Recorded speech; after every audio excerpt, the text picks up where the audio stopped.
Shkruaj këto 3 numra në portofol dhe shiko bollokun të dyfishohet.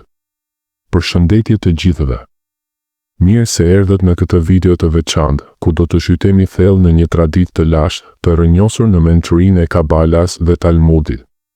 Sot do t'ju udhëheq nëpër një udhëtim shpirtëror që premton të tërheqë bollokun financiar dhe suksesin në jetën tuaj. Kjo nuk është thjesht një metodë e rastësishme, është një ritual që, sipas traditave të lashta, është përdorur për breza me radhë.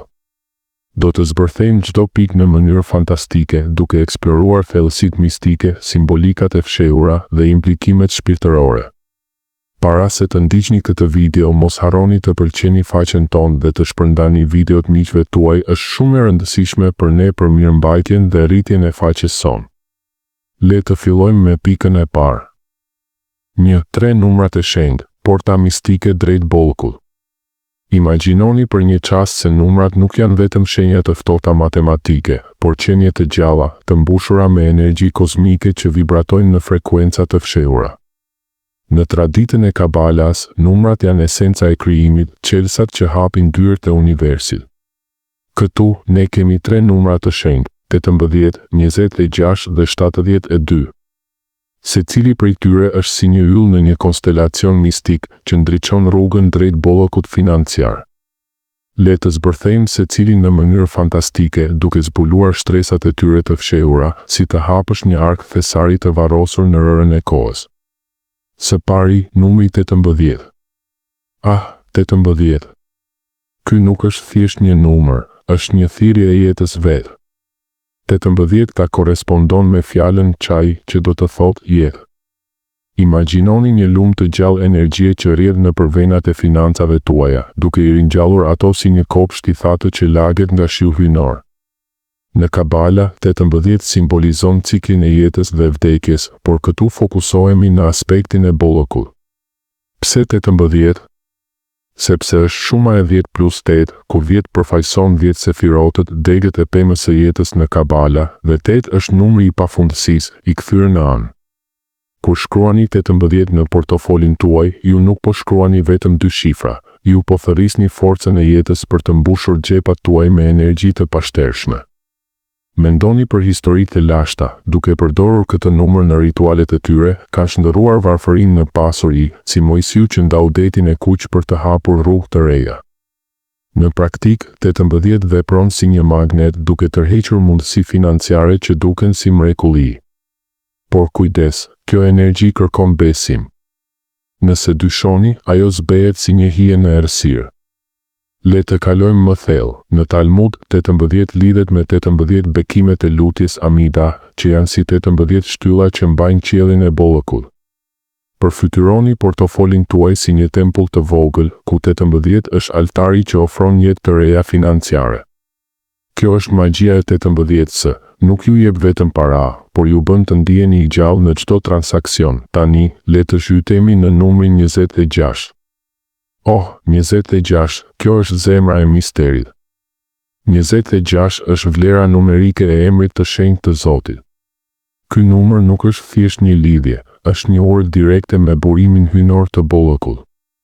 Imagjinoni universin si një oqean të pafund energjie dhe 26 si një valë që ju lidh me thellësitë e tij. Në Kabala, 26 përfaqëson njësinë e krijimit, ku gjithçka rrjedh nga njëja. Kur vendosni 26 në portofolin tuaj, ju po thoni, unë jam pjesë e bollokut hyjnor dhe ai rrjedh drejt meje si një lumë i ardhë. Historikisht, familjet e lashta kanë përdorur variante të këtij numri për të ndërtuar perandori financiare, duke besuar se 26 hap kanalet e fshehura të fatit. Zbërthimi fantastik, 26 është si një portë dimensionale, ku 2 plus 6 baraz me 8, numri i pafundësisë, duke krijuar një cikël të pafund bolloku. Nëse mendoni për numerologjinë, 26 reduktohet në 8, pra 2 plus 6, që simbolizon pasurinë materiale. Por mos u ndalni këtu, në Talmud, 26 lidhet me 26 brezat nga Adami te Mojsiu, duke treguar një trashëgimi të bollokut që kalon nëpër kohë. Kur e shqiptoni duke shkruar, ndjeni vibracionin. Jod, he, vav, he, emri që krijoi botën, tani krijon pasurinë tuaj. Ky numër nuk toleron dyshime, ai kërkon devotshmëri absolute, si një dashnor mistik që ju shpërblen me thesare të padukshme. Dhe së fundi, numri 72, kulmi i plotësisë. 72 përfaqëson 72 emrat e Zotit në Kabala, që janë si 72 qelsa që hapin të gjitha dyert e prosperitetit. Imagjinoni një kështjell me 72 porta, secila duke çuar në një dhomë të mbushur me ar. Ky numër simbolizon plotësinë absolute, hapjen e të gjitha kanaleve të mundshme të bollëkut. Në tradit, 72 vjen nga libri i Eksodit, ku Zoti përdori 72 letra për të ndarë detin e kuq, një mrekulli që shndërroi skllavërinë në liri, ashtu siç shndërron varfërinë në pasuri. Zbërthimi fantastik, 72 është 8 herë 9, ku 8 është pafundësia dhe 9 është përfundimi hyjnor. Ai reduktohet në 9, 7 plus 2, numri i krijimit të plotë. Familjet e lashta e kanë përdorur për të tërhequr sukses në tregti, duke besuar se 72 aktivizon engjëjt mbrojtës. Përfytyroni, kur shkruani 72, ju po thirrni një ushtri engjësh që mbrojnë financat tuaja, duke larguar pengesat si një stuhi kozmike. Në Kabala, 72 emrat janë të ndarë në 3 kolona: mendja, zemra dhe veprimi, duke harmonizuar të treja për bollëk të plotë. Ky numër nuk është për fillestarët. Ai kërkon përkushtim, por shpërblimi është një lumë bollëku që nuk thahet kurrë. 2. Rituali, hapat magjik për të aktivizuar bollëkun. Tani që kemi kuptuar numrat si porta mistike, le të hyjmë në zemrën e ritualit, hapat që duhen ndjekur. Ky nuk është një proces i thjeshtë, është një vallëzim shpirtëror mes botës fizike dhe asaj të padukshme. Imagjinoni veten si një alkimist i lash, duke shndërruar plumbin në ar. Së pari, koha. Ritualin duhet ta kryeni herët në mëngjes, mundësisht para lindjes së diellit. Pse? Sepse agimi është momenti kur universi rilind, kur errësira jep vend dritës, një metaforë për transformimin e financave tuaja nga errësira e mungesës në dritën e bollëkut. Në Kabala, kjo kohë quhet energjia e fitores së përjetshme. Në errësirën para agimit, energjitë shpirtërore janë më të pastërta, pa ndërhyrjen e botës materiale.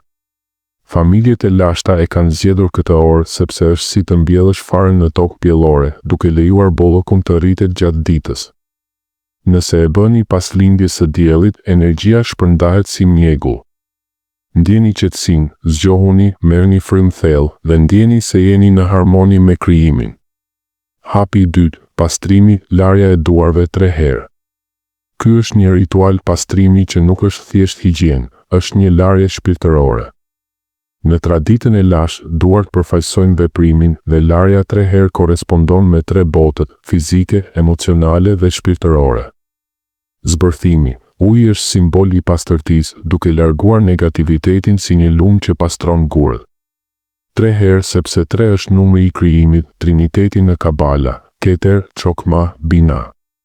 Imagjinoni se çdo larje largon një shtresë pengese financiare, hera e parë largon frikën, e dyta dyshimin, e treta mungesën. Pa këtë, rituali është si një farë në tokë të thatë. Mjetet, një portofol në gjendje të mirë, një stilolaps me bojë të zezë, e zeza përfaqëson potencialin e fshehur, dhe 3 copa të vogla letre të bardhë. Portofoli është tempulli juaj personal, ku bollëku banon. Boja e zezë është si errësira primordiale nga e cila lind drita, në Kabala, e zeza është pafundësia. Letrat e bardha simbolizojnë pastërtinë, si faqe bosh ku shkruhet fati. Zbërthimi fantastik, çdo mjet është një artefakt magjik, portofoli si një ark, stilolapsi si një shkop magjik, letër si pergamen e lash, shkruani numrat 18, 26, 72, në letra të veçanta duke shqiptuar një bekim për shenjtërimin e tyre. Ndërsa shkruani, thoni, me fuqinë e çaj, unë sjell jetë në bollëkun tim. Për 26, me emrin hyjnor, unë lidhem me burimin e pafund. Për 72, me 72 emrat, unë hap të gjitha dyert e prosperitetit. Shkrimi është një akt krijimi, si Zoti që krijoi botën me fjalë. Bekimi amplifikon energjinë duke e bërë numrin një qenie të gjallë, vendosini letrat brenda portofolit në vende ku nuk shihen, bekimi qëndron mbi atë që është e fshehur nga syri. Pse? Sepse në Kabala, fuqia e vërtet është në të padukshmen, si shpirti brenda trupit. Kjo krijon një fushë energjie të fshehur, duke tërhequr bollëk pa e ekspozuar ndaj syve ziliqar. Paraja farë mbani një monedhë ose kartëmonedhë brenda portofolit si farë që bollku të shtohet. Kjo është si mbjellja biblike, një farë e vogël bëhet pemë e madhe. Monedha është simbol i bollëkut potencial, duke multiplikuar si në historitë e Talmudit për mrekulli financiare. Thoni me bindje, unë jam një kanal i bollëkut hyjnor. Ky është afirmimi final që vulos ritualin. Fjalët kanë fuqi krijuese, kjo ju bën një orë mes hyjnores dhe materiales. 3. Rregullat dhe paralajmërimet, gardianët e ritualit. Pa rregulla, rituali është si një anije pa timon. Sekreti, mos i tregoni askujt për 7 ditë. Pse 7? Sepse 7 është numri i krijimit, 7 ditët e krijimit. Sekreti mbron energjinë, si një vezë që nuk hapet para kohe. Jo nga lakmia apo dëshpërimi, por me besim dhe mirënjohje. Lakmia është si helm, besimi është eliksir. Në Kabala, synimi i pastër amplifikon fuqinë, mos përdorni për të dëmtuar të tjerët. Bollëku i vërtet është harmonik, mashtrimi tërheq karma negative, ritualit hap kanale shpirtërore, por vazhdoni të punoni, si një fermer që mbjell farën por edhe ujë tokën, harmoni mes shpirtit dhe veprimit. Përfundimi. Harmonia e bollëkut. Në fund, ky ritual është një orë mes lashtësisë dhe modernitetit, duke ju ftuar të harmonizoni përpjekjen fizike me ligjet shpirtërore. Provoni me besim dhe shikoni mrekullitë. Faleminderit që na dëgjuat, abonohuni për më shumë.